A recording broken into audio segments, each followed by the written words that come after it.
हाल ही में उनकी पुस्तक भी रिलीज़ हुई है और भी किताबें आनी शेष हैं। किरण बालाजी नगर जी आज की विशेष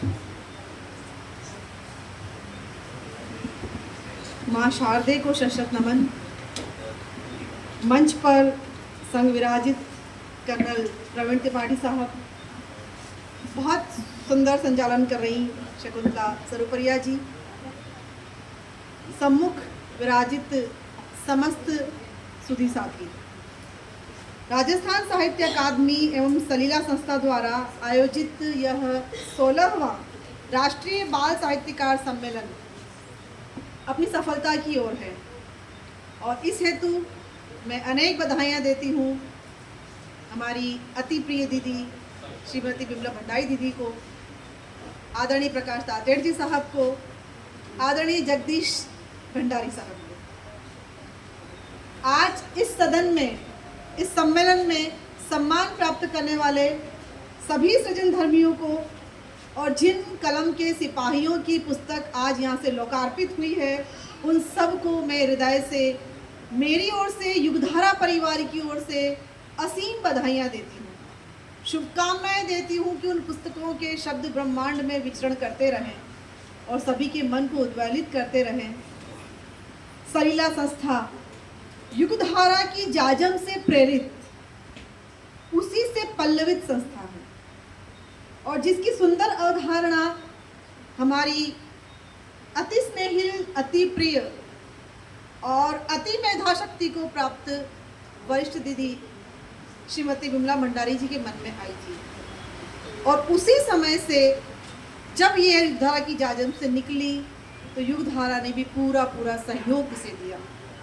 पूर्व के सत्रों में युगधारा के संस्थापक महोदय डॉक्टर ज्योति पुंजी साहब का सानिध्य हमें प्राप्त हुआ है और वो जब अभी यहाँ से गए तो मुझे अपने प्रतिनिधि के रूप में छोड़ करके गए और साथ ही साथ युगधारा संस्था के उपाध्यक्ष महोदय आदरणीय प्रकाश जी तातेड़ साहब यहाँ विराजित हैं। आपका सहयोग, मार्गदर्शन हमें सदैव मिलता रहता है और कितनी खुशी की बात है कि यही सहयोग बराबर इनका सलीला संस्था को भी मिल रहा है। तो इसके लिए मैं आदरणीय तातेड़ साहब को भी बधाई दूंगी। आप सलीला पत्रिका के संपादक भी हैं, उस हेतु भी बहुत सुंदर अपने कलेवर के साथ पत्रिका आ रही है, इस हेतु भी आपको अनेक बधाइयाँ मिलती है। आज यह विशाल वितान के रूप में साहित्य जगत में यह संस्था अपना स्थान बनाए हुए है और यह सलीला निरंतर प्रवाहमान हो रही है और इसके प्रवाह में जितने कंकर आए वो सारे शंकर बन गए और हम देख रहे हैं कि यह संस्था एक ऐसा मंच है जो देश के कोने कोने से बाल साहित्यकारों को एक स्थान पर, और वो स्थान एक खूबसूरत स्थान झीलों की नगरी मेवाड़ का हृदय प्रदेश उदयपुर है और हम इससे गौरवान्वित होते हैं, हम लाभान्वित होते हैं और हम चाहते हैं कि यह सलीला का प्रवाह अनवरत बना रहे। अब मैं बात करूं अगर बाल साहित्यकारों के संबंध में और या साहित्य के संबंध में, तो कहते हैं कि आत्म सुगंधि सबसे तीव्र होती है लेकिन वो बड़ी देर से महसूस होती है। अब हम उन बाल साहित्यकारों की बात करें जो बचपन से ही लिखना सीख गए हैं, तो उनकी सुगंधि कितनी तीव्र होगी। उनकी ग्राह्य क्षमता अपनी सुगंधि को महसूस करने की, अपनी आत्मा को महसूस करने की, अपने शब्दों में भावों को पिरोने की कितनी खूबसूरती उनमें होगी। हम देखें कि जब यह बड़े बनेंगे धीमे धीमे इस अवस्था में रहते हुए, तो यह कितना उजास भर देंगे साहित्य जगत में और कितनी परिष्कृत होगी इनकी लेखनी। तो हमारे मध्य आज हालांकि बाल साहित्यकार कम थे लेकिन बाल साहित्य लिखने वाले बहुत थे।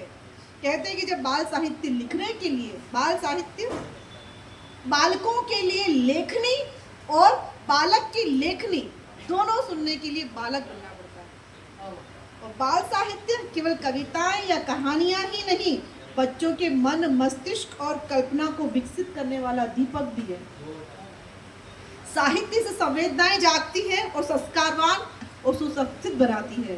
तो आप सबको मैं अधिक नमन करती हूँ, आपके भीतर विराजित एक उस सुंदर बाल मन को नमन करती हूँ जो कि अपनी लेखनी के माध्यम से इस प्रकार बच्चों में संस्कार भरने की कोशिश कर रहा है और यह कोशिश कामयाब हो रही है। कहते हैं कि पुस्तकें नहीं पढ़ी जाएंगी, नहीं, लेकिन समय लौटता है क्योंकि चक्र है ये समय लौटता है।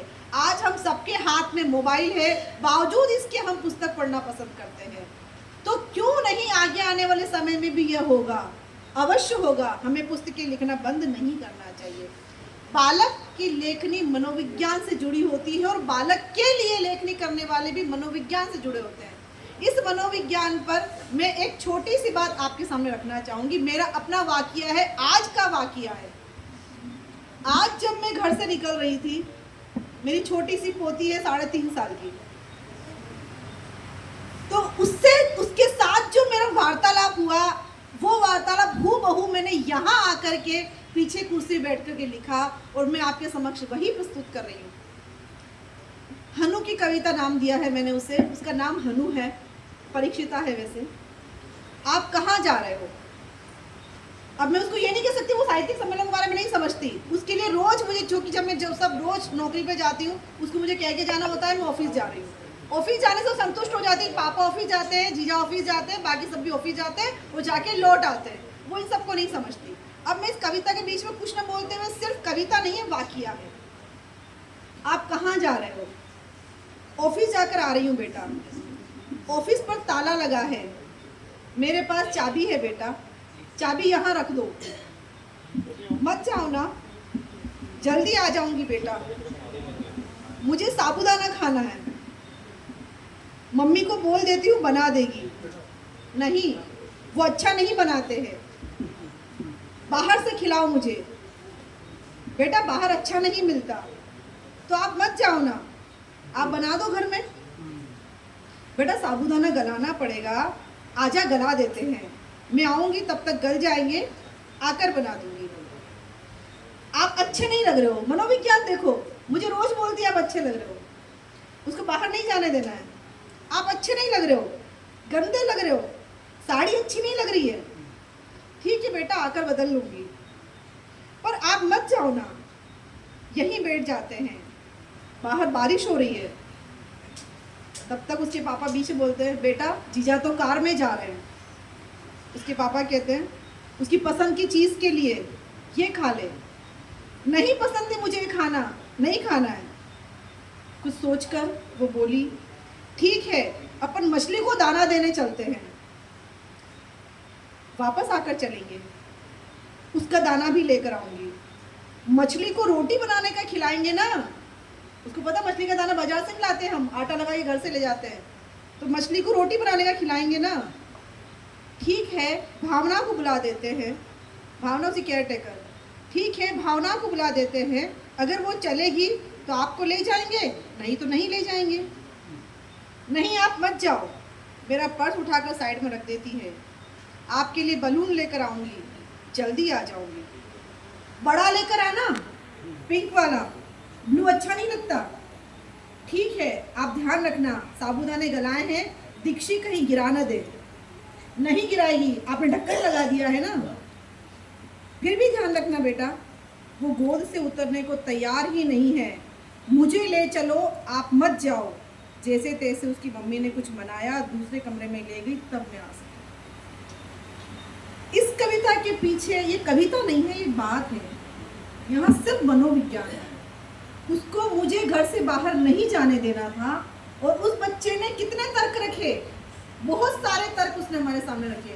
वो 3.5 साल की बच्ची जब इतने तर्क रख सकती है, तो मैं सोचती हूँ कि जब ये बच्चा बड़ा होगा, इतने सारे बच्चे जो हमारे सामने बड़े हो रहे हैं, वो शायद कई सारे बच्चे नहीं बोल पाते हैं, लेकिन जब लिखेंगे तो कितनी तर्क संगत बातें लिखेंगे।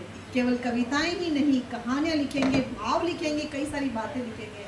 तो मैं बहुत नमन करती हूँ आदरणीय विमला दीदी जी को, प्रणाम करती हूँ कि मैं बहुत वर्षों से इस प्रकार इनके सम्मेलन का हिस्सा बनती रही हूँ। जब सलूम्बर में होते थे तब भी बनती रही हूँ, यहाँ पिछले वर्ष हुआ तब भी बनी हूँ, और आज आपने मुझे यहाँ बिठाकर जो सम्मान प्रदान किया है, दीदी बहुत आपको नमन करती हूँ, बहुत धन्यवाद ज्ञापित करती हूँ। इतने सुंदर आयोजन का मुझे इतनी खूबसूरती से आपने हिस्सा बनाया।